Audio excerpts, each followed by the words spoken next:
నమస్తే, welcome to 1TV news.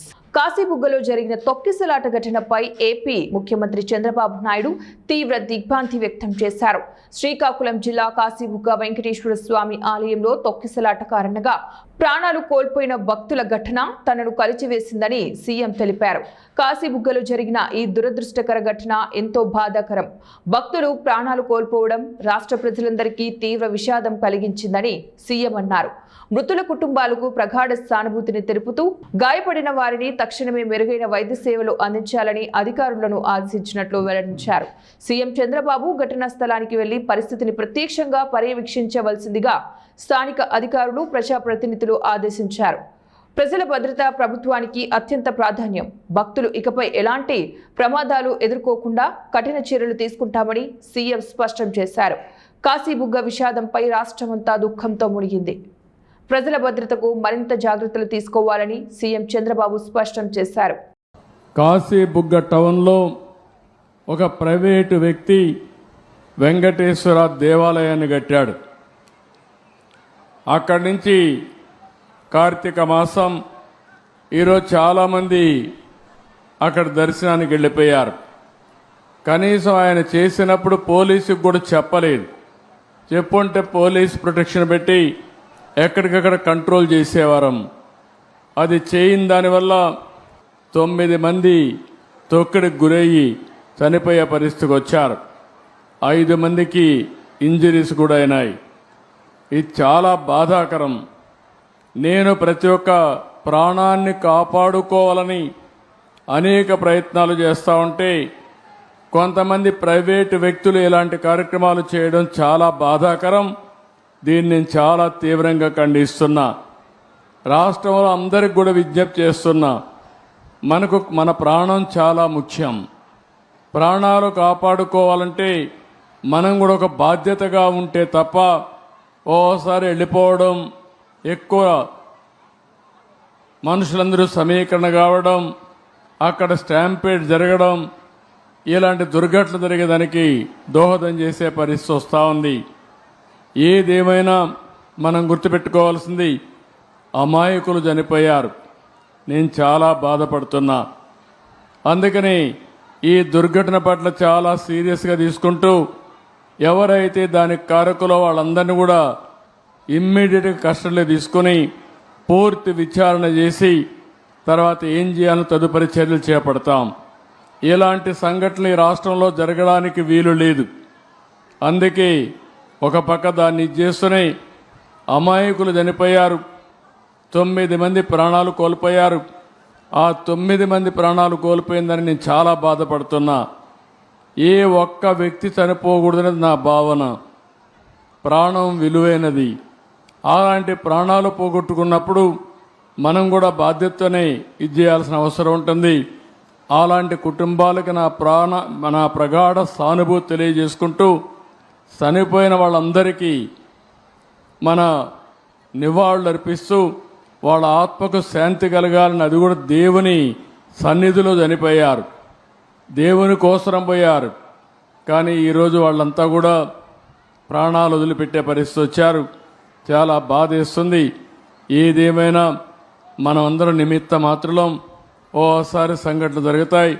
జరగకూడదని ఎన్ని ప్రయత్నాలు చేసినా కొన్ని సంఘటనలు జరుగుతున్నాయి. నేను ఆ విషయాలను కూడా మీతో మళ్ళీ మాట్లాడతాను.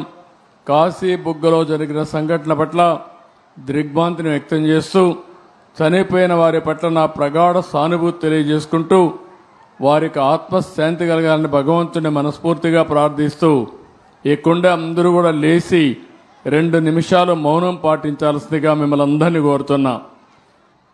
ఏలూరు జిల్లా వేలేరుపాడు మండలంలో జలవనరుల శాఖ మంత్రి నిమ్మల రామానాయుడు పర్యటించారు. ఈ సందర్భంగా పోలవరం ప్రాజెక్టు నిర్వాసితులకు భూసేకరణ మరియు పునరావాస పరిహారం చెక్కులను పంపిణీ చేశారు. కూటమి ప్రభుత్వం ఏర్పడిన తర్వాత నిర్వాసితులకు ఇది రెండోసారి అందుతున్న పరిహారం. 2016లో కూటమి ప్రభుత్వ పాలనలో 700 కోట్ల రూపాయలు పునరావాసం కింద పంపిణీ చేయగా 2025 జనవరిలో మరోసారి 900 కోట్లు పరిహారంగా చెల్లించారు.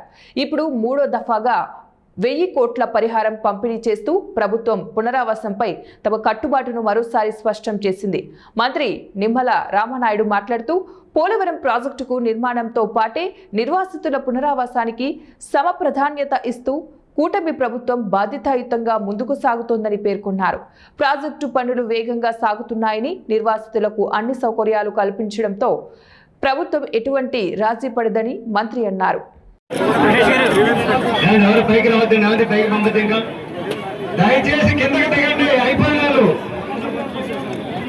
కల్తీ మద్యం కేసు ఆంధ్రప్రదేశ్ రాజకీయాలలో పెను ప్రకంపనలు రేపిన సంగతి తెలిసిందే. మాజీ మంత్రి వైసీపీ నేత జోగి రమేష్ ఆదేశాలతోనే కల్తీ మద్యం, నకిలీ మద్యం తయారు చేశామని ఆ కేసులో అరెస్ట్ అయిన A1 జనార్దన్ రావు వాంగ్మూలం ఇచ్చిన సంగతి తెలిసిందే. ఈ క్రమంలోనే జోగి రమేష్ ను అరెస్టు చేయబోతున్నారంటూ కొద్ది రోజులుగా ప్రచారం జరుగుతోంది. ఈ నేపథ్యంలోనే తాజాగా ఈ రోజు ఉదయం జోగి రమేష్ ను సిట్ అధికారులు అరెస్టు చేశారు. నోటీసులు ఇచ్చి జోగి రమేష్ ను అరెస్టు చేసిన ఎక్సైజ్ పోలీసులు అనంతరం ఆయనను విజయవాడ సిట్ ఆఫీస్ కు తరలించారు. అరెస్టు సందర్భంగా ఇబ్రహీంపట్నంలోని జోగి రమేష్ నివాసం వద్ద హైడ్రామా నడిచింది. ఉదయం 5 గంటలకే రమేష్ ఇంటికి వెళ్లిన సిట్ అధికారులు జోగి రమేష్ తో పాటు ఆయన పిఏ ఆరిపల్లి రామును కూడా అరెస్టు చేశారు. శ్రీకాకుళం జిల్లా కాశీబుగ్గ వెంకటేశ్వర స్వామి దేవాలయానికి అనుకోకుండా పెద్ద ఎత్తున భక్తులు తరలిరావడం వల్ల తోపులాట జరిగిందని విద్యా ఐటీ శాఖల మంత్రి నారా లోకేష్ పేర్కొన్నారు. దుర్ఘటన జరిగిన వెంటనే మంత్రి లోకేష్ హుటాహుటిన కాశీబుగ్గకు బయలుదేరారు. కేంద్ర మంత్రి రామ్మోహన్ నాయుడు, హోంమంత్రి వంగలపూడి అనిత, వ్యవసాయ మంత్రి కింజరపు అచ్చెన్నాయుడు, ఎమ్మెల్యే గౌతు శిరీష, కలెక్టర్, ఎస్పీలతో కలిసి ఆలయంలో తొక్కిసలాట జరిగిన ప్రాంతాన్ని పరిశీలించారు. ఘటన జరిగిన తీరును అధికారులను అడిగి తెలుసుకున్నారు. అనంతరం పలాసలోని కమ్యూనిటీ హెల్త్ సెంటర్ కి వెళ్లి క్షతగాత్రులను పరామర్శించారు. వారికి ధైర్యం చెప్పారు. క్షతగాత్రులకు అందుతున్న వైద్యాన్ని, వారి ఆరోగ్య పరిస్థితిని వైద్యులను అడిగి తెలుసుకున్నారు.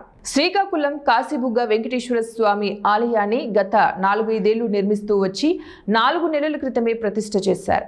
ఇక్కడ స్థానికంగా ఉన్న అధికారులు, పోలీసులకు ఇంతమంది భక్తులు తరలివస్తారని తెలియలేదు. గతంలో తాము వచ్చినప్పుడు ఎలాంటి రద్దీ లేకుండా దర్శనం చేసుకుని వెళ్లే వాళ్ళమని రెండోసారి వచ్చిన భక్తులు తెలిపారు. ఈసారి ఎప్పుడూ లేని విధంగా పెద్ద సంఖ్యలో భక్తులు తరలివచ్చారని చెప్పారు. అక్కడ పైకి వెళ్లేటప్పుడు 2 మార్గాలుంటాయి. ఒకటి వెళ్లేందుకు, మరొకటి వచ్చేందుకు. దేవాలయంలో ఉదయం 6 గంటల నుంచి మధ్యాహ్నం 12 గంటల వరకు దర్శనం ఏర్పాటు చేశారు. తర్వాత 3-4 గంటలు విరామం ఇచ్చారు. తర్వాత సాయంత్రం దర్శనం ఏర్పాటు చేశారు. ఉదయం వెళ్లిన భక్తులు ఉదయం 11:30 ప్రాంతంలో ఎంట్రీ మార్గంలో వెళ్లారు. మధ్యాహ్నం 12 గంటలకు ఆలయం మూసివేస్తారు కనుక ఎంట్రీ మార్గం మూసివేయడం జరిగింది. లోపల ఉన్న భక్తులు దర్శించుకొని బయటకు వస్తున్నారు. బయట ఉన్న వాళ్ళు మళ్లీ సాయంత్రం వరకు వేచి ఉండాలనే ఉద్దేశంతో కొంతమంది లోపలికి వెళ్లి దర్శనం చేసుకోవాలని భావించారు. ఒకే మార్గం ఉంది కనుక అక్కడ తోపులాట జరిగింది. పై మెట్లలో ఉన్న వారు ఒక్కొక్కరు కింద వరకు పడుతూ రావడంతో ఈ ప్రమాదం జరిగింది. పై మెట్లలో ఉన్నవారు ఒక్కొక్కరు కింద వరకు పడుతూ రావడంతో ఈ ప్రమాదం జరిగిందని మంత్రి లోకేష్ వెల్లడించారు. ఈ గుడి గత 4-5 సంవత్సరాలుగా కడతా వచ్చి గడిచిన 4 నెలల్లోనే గుడి ప్రతిష్ఠ కూడా చేస్తాం జరిగింది. ఇక్కడ లోకల్గా అధికారులు కానివ్వండి, పోలీస్ సోదరులు కానివ్వండి, ఇంతమంది వస్తారని ఎవరికి తెలియలేదు. రెండోసారి వచ్చిన భక్తులు కూడా చెప్తున్నారు, గతంలో మేము వచ్చినప్పుడు ఉల్లాసంగా వచ్చి ఎంతసేపు కావాలంటే అంతసేపు దేవుడిని దర్శించుకుని మేము వెళ్ళేదానికి అవకాశం ఉంది. కానీ ఈసారి ఎప్పుడు లేని విధంగా ఎక్కువ మంది భక్తులు వచ్చారు. అక్కడ పైకి వెళ్ళేటప్పుడు 2 తలుపులు ఉంటాయి, 2 మార్గాలు ఉంటాయి. ఒకటి ఎంట్రీకి, ఒకటి ఎగ్జిట్కి. గుడి అనేది పొద్దున 6 నుంచి మధ్యాహ్నం 12 వరకు దర్శనం ఏర్పాటు చేశారు. దాని తర్వాత ఒక 3-4 గంటల విరామం తర్వాత మళ్ళీ సాయంత్రం పూట దర్శనాలు ఏర్పాటు చేస్తారు. పొద్దున వెళ్లాల్సిన భక్తులందరూ ఎంట్రీ మార్గం నుంచి వెళ్ళారు. సుమారుగా 11:30 ఎందుకంటే 12కి గుడి ముయ్యాలి కనుక ఎంట్రీ మార్గం అనేది మూసేస్తాం జరిగింది.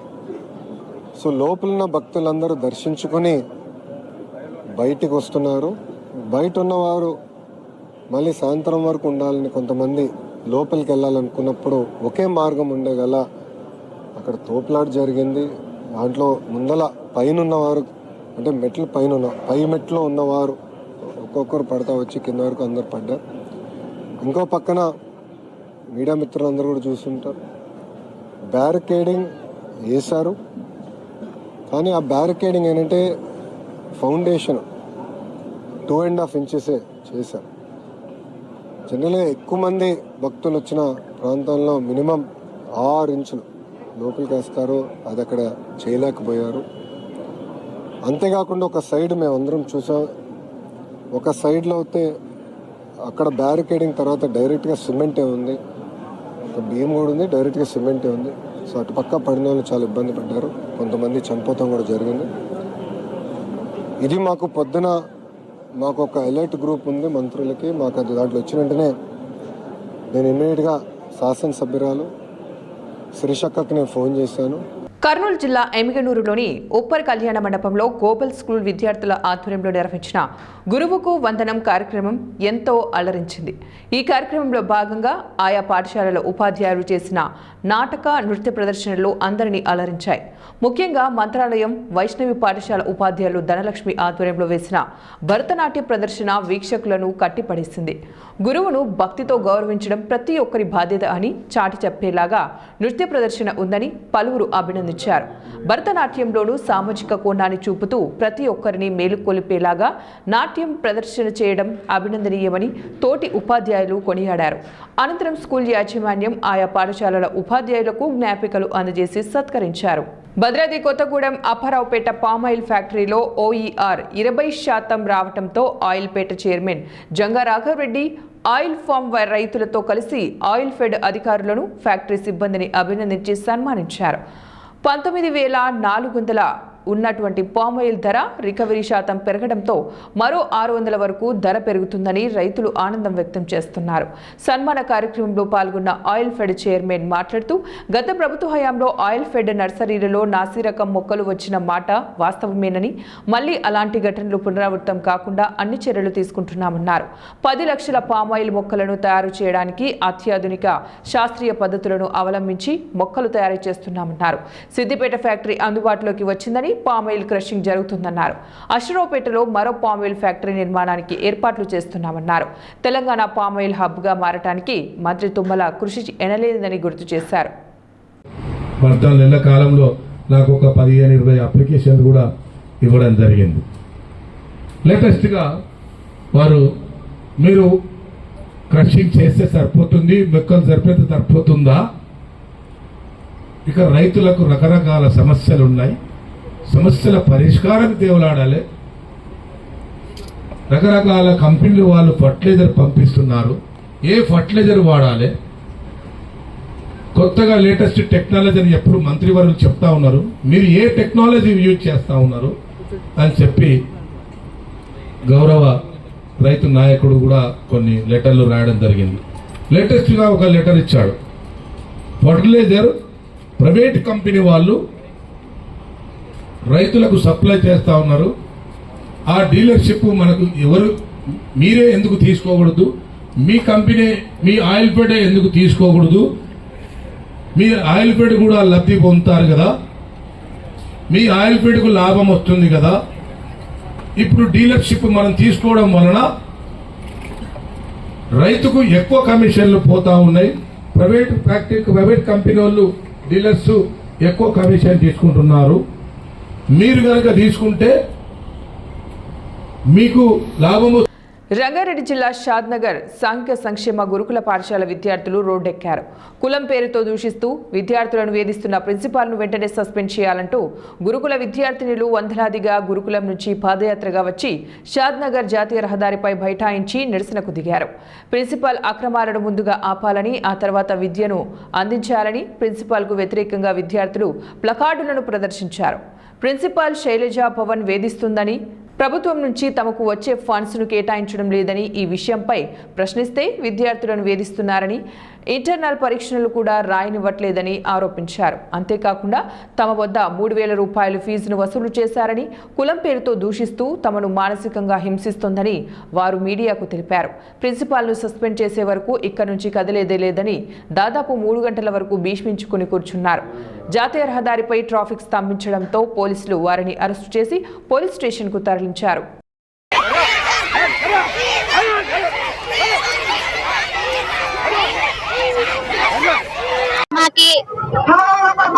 ఫ్రెండ్స్ బలవంతంగా చేసిన పెళ్లిళ్ళకి వాళ్ళు పెళ్లిళ్ళు చేసుకున్నారని వాళ్ళ దగ్గర కరప్షన్ తీసుకుంటున్నారు. మాకొచ్చే మెస్ వస్తువులన్నీ అలా తీసుకుంటున్నారు. మాకొచ్చే కాలేజ్ కి ఏమేమి డబ్బులు వస్తున్నాయో అవన్నీ తీసుకుంటున్నారు. మాకేం రాణిస్తలేదు. కాలేజ్ ఫీ, ఎగ్జామ్ ఫీ, మాకు జస్టిస్ జరుగుతుందంటేనే మేము చెప్తాం సార్. మేము Telangana social welfare degree college లో చదువుతున్నాము.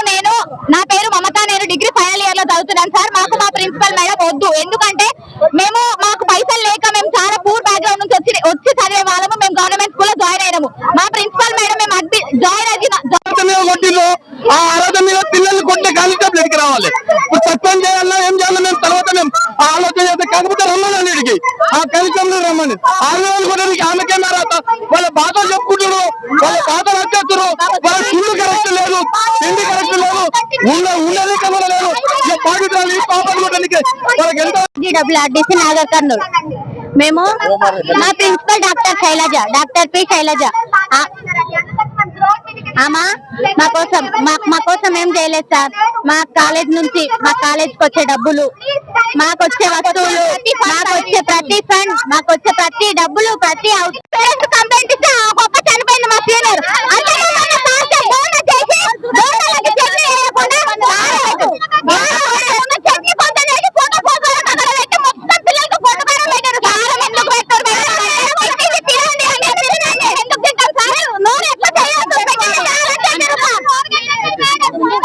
శ్రీకాకుళం జిల్లాలో కాశీబుగ్గ శ్రీ వెంకటేశ్వర స్వామి ఆలయంలో జరిగిన తొక్కిసలాట మృతుల కుటుంబాల్లో విషాదం నింపింది. ఏకాదశిని పురస్కరించుకుని భక్తులు భారీ సంఖ్యలో ఆలయానికి తరలి రావడంతో తొక్కిసలాట జరిగింది. ఈ తొక్కిసలాటలో 9 మంది మహిళా భక్తులు, 11 ఏళ్ల బాలుడు మృతి చెందిన సంగతి తెలిసిందే. అలాగే మరో 16 మంది గాయపడ్డారు. ముగ్గురు పరిస్థితి విషమంగా ఉంది. ఈ ప్రమాదంపై ఏపీ ప్రభుత్వం స్పందించింది. తొక్కిసలాటలో మృతి చెందిన మృతుల కుటుంబాలకు 15 లక్షల చొప్పున ఎక్స్ గ్రేషియా ప్రకటించింది. తీవ్రంగా గాయపడిన వారికి 3 లక్షల రూపాయలు, స్వల్పంగా గాయపడిన వారికి 50,000 రూపాయలు ఆర్థిక సహాయం అందజేస్తామని ప్రభుత్వం ప్రకటించింది. ఈ తొక్కిసలాటలో 9 మంది మహిళా భక్తులు, 11 ఏళ్ల బాలుడు మృతి చెందిన సంగతి తెలిసిందే. అలాగే మరో 13 మంది గాయపడగా వీరిలో ముగ్గురు పరిస్థితి విషమంగా ఉంది. ఈ ప్రమాదంపై ఏపీ ప్రభుత్వం స్పందించింది. తొక్కిసలాటలో మృతి చెందిన మృతుల కుటుంబాలకు 15 లక్షల చొప్పున ఎక్స్ గ్రేషియా ప్రకటించింది. తీవ్రంగా గాయపడిన వారికి 3 లక్షలు, స్వల్పంగా గాయపడిన వారికి 50,000 రూపాయలు ఆర్థిక సహాయం అందజేస్తామని ప్రభుత్వం ప్రకటించింది. కార్తీక మాసం నేపథ్యంలో కాశీబుగ్గ వెంకటేశ్వర స్వామి ఆలయానికి భక్తులు ప్రతిరోజు ఎక్కువ మొత్తాదులో వస్తున్నారు. కార్తీక మాసం అందులోనూ నేడు ఏకాదశి కావడంతో భక్తులు మరింత భారీ సంఖ్యలో తరలివచ్చారు. అయితే భక్తుల రద్దీ కారణంగా ఆలయంలో ఉన్న రైలింగ్ ఊడిపోవడంతో భక్తులు కింద పడిపోయారు. దీంతో తొక్కిసలాట చోటు చేసుకుంది. ఉత్తరాంధ్ర చిన్న తిరుపతిలా కాశీబుగ్గ వెంకటేశ్వర స్వామి ఆలయం ప్రసిద్ధి చెందింది. చిన్న తిరుపతిగా పేరు రావడంతో భక్తులు భారీ సంఖ్యలో తరలి వస్తున్న సంగతి తెలిసిందే. అయితే కాశీబుగ్గ వెంకటేశ్వర స్వామి ఆలయం గర్భగుడి మొదటి అంతస్తులో ఉంది. భక్తులు దాదాపు 20 మెట్లు ఎక్కి దర్శనానికి వెళ్తుంటారు. శనివారం భక్తులు రద్దీ పెరగడంతో మెట్లపై ఉన్న రైలింగ్ ఒక్కసారిగా ఊడిపోయింది. రైలింగ్ పడుతుందేమోనన్న భయంతో భక్తులు పరుగులు తీయడంతో తొక్కిసలాట జరిగిందని పోలీసులు ప్రాథమిక విచారణలో తేలింది. ఈ ఘటనలో 9 మంది మహిళలు, 1 బాలుడు మృతి చెందారు. మరో 16 మంది తీవ్ర గాయాలతో హాస్పిటల్ చికిత్స పొందుతున్నారు. మరోవైపు కాశీబుగ్గ శ్రీ వెంకటేశ్వర స్వామి ఆలయంలో చోటు చేసుకున్న తొక్కిసలాట ఘటనపై ముఖ్యమంత్రి చంద్రబాబు నాయుడు తీవ్ర విచారం వ్యక్తం చేశారు. ఈ ఘటనలో భక్తులు మృతి చెందడం చాలా విషాదకరమని అన్నారు. మృతుల కుటుంబాలకు ప్రగాఢ సానుభూతిని తెలియజేశారు. క్షతగాత్రులకు మెరుగైన వైద్యం అందించాలని సీఎం చంద్రబాబు నాయుడు స్థానిక అధికారులకు ఆదేశించారు. ఘటనా స్థలానికి వెళ్లి సహాయక చర్యలు చేపట్టాలని, క్షతగాత్రులకు మెరుగైన వైద్యం అందేలాగా పర్యవేక్షించాలని ప్రజాప్రతినిధులు, అధికార యంత్రాంగానికి సీఎం చంద్రబాబు నాయుడు ఆదేశాలు జారీ చేశారు. మరోవైపు ఈ ప్రమాదంపై దేవాదాయ శాఖ మంత్రి ఆనం నారాయణ రెడ్డి, జిల్లా మంత్రి అచ్చెన్నాయుడు అధికారులను సంప్రదించి గాయపడిన వారికి మెరుగైన వైద్యం అందేలాగా చూడాలన్నారు. ఇదిలా ఉంటే ఈ ప్రమాదంపై ఆలయ నిర్వాహకుడు హరిముకుంద పండా స్పందించారు. ఇంతమంది వస్తారని ముందుగానే తెలిసి ఉంటే పోలీసులకు సమాచారం ఇచ్చేవాడినని చెప్పుకొచ్చారు. దర్శనానికి వెళ్లే క్యూ లైన్, తిరిగి వచ్చే మార్గం ఒకటే కావడం ప్రమాదానికి దారితీసిందని తెలిపారు. అధికారులు కూడా నిర్మాణ పనులు కొనసాగుతూ ఉండటమే ప్రమాదానికి కారణమని భావిస్తున్నారు. ఎంట్రీ, ఎగ్జిట్ మార్గాలు వేర్వేరుగా ఏర్పాటు చేసి ఉంటే ఈ దుర్ఘటన జరిగి ఉండేది కాదని ఆలయ నిర్వాహకుడు హరిముకుంద పండా తెలిపారు. ఇవి ఇప్పటి బులెటిన్ డీటెయిల్స్. నెక్స్ట్ బులెటిన్ లో మళ్ళీ కలుద్దాం. Until then keep watching 1 TV news.